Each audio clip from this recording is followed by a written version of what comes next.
tout le monde, j'espère que vous allez bien. Aujourd'hui je suis trop contente de vous retrouver pour vous faire un petit update des livres que j'ai lus pendant cette semaine parce que comme vous le savez je suis au Trinity College, du coup j'ai pas mal de livres à lire comme je suis en littérature anglaise et française, mais on parle pas des livres en français parce qu'ils sont pas terribles, mais je suis trop heureuse des bouquins que je dois lire, mais je suis juste ravie, je suis ravie. Donc je viens pour vous présenter donc Jane Eyre par Charlotte Brontë et The Underground Railroad par Colson Whitehead. Donc, commençons. Je vous dis juste maintenant qu'à la fin de la vidéo, je vais vous présenter les bouquins que je dois lire pour la semaine prochaine et celle d'après. Donc restez par là si vous voulez savoir le programme des prochaines semaines. Donc commençons par Jane Eyre. Donc, j'ai commencé Jane Eyre sans rien savoir, j'ai jamais su en fait quel était le plot, quel était le synopsis de Jane Eyre. Je savais juste que c'était un super gros classique et du coup je m'attendais à rien de spécial. Comme je le lis pour mon cours sur le Victorian Gothic, le classique victorien gothique, et bien je me suis dit il y a peut-être 2-3 éléments surnaturels et tout. Il y en a et c'est vraiment super, c'est vraiment très bien fait, j'ai beaucoup aimé ces moments là. Mais c'est pas ce qui domine le bouquin, c'est plutôt considéré comme un roman réaliste. Et j'ai adoré. Après c'est pas un coup de cœur, j'ai mis 4 sur 5.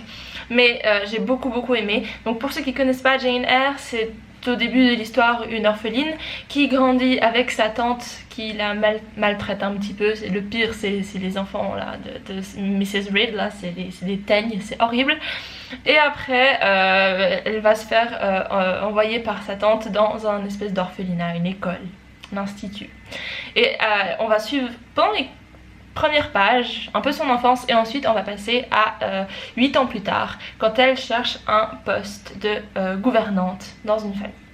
Donc à partir de là, elle va aller habiter à Thornhill et rencontrer Mr. Rochester. Donc comment vous dire que j'ai vraiment beaucoup aimé. Au-delà de l'histoire ou quoi que ce soit, le personnage de Jane Eyre est vraiment incroyable. J'ai adoré ce personnage. En même temps elle a quelque chose, on en a justement discuté en cours, de féerique. Parce qu'au début justement quand elle rencontre Mr. Rochester, il la décrit comme une fée. Elle a comme une espèce de pouvoir un petit peu, je sais pas, elle a quelque chose de surnaturel en elle déjà.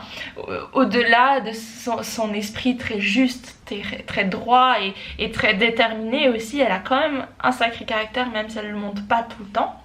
Mais j'ai vraiment beaucoup aimé Jane Eyre, ça je trouve incroyable comment Charlotte Brontë décrit les caractères des personnages, c'est vraiment fou. Il y a 3000 couches dans ces personnages, on pense la connaître et après on se dit ah non, elle a ça. En fait elle va chercher plus loin que l'image qu'elle donne et j'adore. Elle est vraiment, tous les personnages, que ce soit Jane Eyre, Mr. Rochester, Saint John par exemple, ou alors je sais pas, Mrs. Reed, bon peut-être pas elle en fait, mais ils ont tous des caractères tellement bien exploités, complexes et tout, j'ai trouvé ça incroyable. Ensuite, parlons de l'histoire. Incroyable aussi, c'est une longue, plus ou moins 550 pages et il y a beaucoup de choses qui se passent, beaucoup de choses, beaucoup d'étapes. Je dois avouer, et c'est pour ça que j'ai pas mis genre un 5 sur 5 ou que c'est pas un coup de cœur, il y a des moments où c'est un petit peu long. Il y a des moments où j'étais là bon, passe un petit peu parce que c'est juste, enfin disons qu'on a envie vraiment de savoir ce qui va se passer à la suite et puis des fois ça s'attarde sur des petits détails ou sur des petites conversations où on est là ouais bon j'ai compris mais maintenant je veux savoir ce que tu vas décider. Voilà, il y a beaucoup de débats intérieurs ou alors de débats avec d'autres personnages. Mais enfin, il y a 2-3 éléments surnaturels que j'ai beaucoup aimé, notamment le passage avec l'espèce de voyante qui vient à Thornhill pour dire ah oui je sais pas en fait ce qu'elle venait faire là, mais elle vient et puis elle dit que elle veut voir les jeunes femmes pour leur décrire leur avenir. Ça c'était vraiment bien, j'ai beaucoup aimé. Et il y a aussi un petit peu à la fin, mais je peux pas trop vous en parler sinon ce serait vous spoiler, où c'est vraiment bien fait, j'ai beaucoup aimé. Ah, je voulais vous dire que si vous avez aimé Rebecca, lisez Jane Eyre parce que c'est exactement, bon c'est pas exactement la même chose mais c'est très similaire et je pense que c'est aussi pour ça que j'ai beaucoup aimé Jane Eyre, c'est parce qu'il y avait des airs de Rebecca de Daphné du Maurier. Donc je vous recommande, et si une vidéo où je compare Jane Eyre et Rebecca vous intéresse, eh bien faites-le moi savoir dans les commentaires ou en mettant un j'aime en dessous de la vidéo. Maintenant, je vous parle de Colson Whitehead, The Underground Railroad, qui a eu énormément de succès parce que Oprah a décidé de le lire en fait pour son book club, Oprah's Book Club, je sais plus comment ça s'appelle. Et dans cette histoire, on va suivre une esclave qui s'appelle Cora, qui est née en fait esclave dans les plantations de Randall. Et on va suivre sa tentative de s'échapper via le Underground Railroad, qui dans ce bouquin est un vrai chemin de fer en fait. Donc c'est enfin je sais pas, dans mon cours d'American Horror Story, parce qu'on a lu pour ce cours là, elle le décrivait un peu comme de la science-fiction quelque part peut-être, je ne sais pas. Mais c'est vraiment intéressant, j'ai bien aimé découvrir l'histoire de Cora parce qu'on en sait un peu plus d'abord sur sa grand-mère et ensuite sa mère.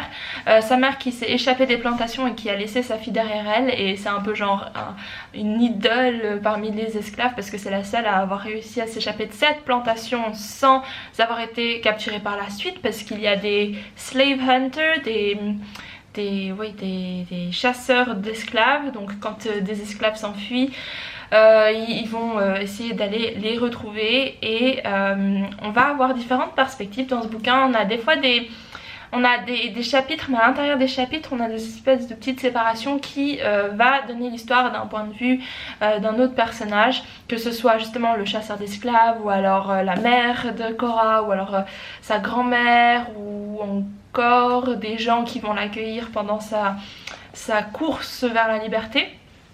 Et j'ai quand même bien aimé, j'ai mis 3 sur 5 parce que c'est très... Alors il faut pas s'attendre à une fiction historique ou quoi que ce soit, c'est vraiment juste de la fiction, mais c'est quand même bien fait, c'est très léger. Disons que ça se lit facilement. Après ça veut pas dire que c'est joyeux, non, il y a beaucoup de scènes de violence et tout ça forcément. On est loin de Django par contre, que j'ai détesté ce film, mais... Non, c'est vraiment, ça se lit très vite. C'est aussi bien aéré comme texte, c'est vraiment simple. Mais il y a des moments où il faut quand même qu'on pose le bouquin et qu'on reprenne un peu notre souffle. Mais sinon j'ai quand même bien aimé. Donc voilà, c'est les 2 livres que j'ai lus pour cette semaine. Sinon je peux vous en parler déjà un petit peu, mais je suis à la moitié de Raison et Sentiment par Jane Austen. J'adore, je pense que ça va être un coup de cœur. Ah, j'aime trop. Bon là ça fait quelques jours que j'ai mis en pause, du coup je sais plus trop ce qui se passe là où j'en suis. Donc dans Raison et Sentiment on va s'intéresser à 2 sœurs, même si en fait elles sont 3, mais on s'intéresse surtout à Marianne et à Elinor. Elles ont 2 caractères très différents. Elinor est plus posée, plus raisonnable, la raison d'abord, et Marianne forcément elle est un peu plus frivole. Elle laisse parler ses sentiments, d'où le titre. Et j'aime beaucoup voir la relation de ces 2 sœurs. C'est vraiment très doux, très passionnant et en même temps très intéressant, parce que comme elles sont l'opposé l'une de l'autre, elles arrivent quand même à s'entendre et tout ça. Bon, forcément il y a des fois des petites disputes ou je sais pas quoi, mais elles vont chacune s'intéresser à leur partenaire, on va dire. Disons que chacune s'intéresse à un homme en particulier. On va suivre leur histoire d'amour, dans le sens où comment est-ce que les choses évoluent. Forcément il y a des imprévus, il y a des rebondissements, il y a des obstacles, et voilà, c'est très... j'aime beaucoup. Moi je pense que ça va être un coup de cœur si les choses continuent comme ça. Ensuite je vais juste vous présenter les bouquins que je vais lire pour la semaine prochaine, plus ou moins. Donc pour mon cours de American Horror Stories, je vais lire See What I Have Done. Aucune idée de quoi ça parle. Tout ce que je sais c'est que c'est quelqu'un, Lizzie Borden, a pris une hache et a tué des gens. Je n'en sais pas plus, j'ai pas vraiment envie d'aller me renseigner, j'ai envie de commencer le bouquin comme ça. Et je vous en reparle très bientôt. Je n'ai pas précisé, mais ça c'est pour mon cours de roman réaliste. Voilà. Ensuite pour mon cours de Victorian Gothic, je vais lire The Woman in White par Wilkie Collins. Et c'est un pavé de 700 pages. Mais je me réjouis parce que ce qui paraît c'est limite un petit peu détective, je pense.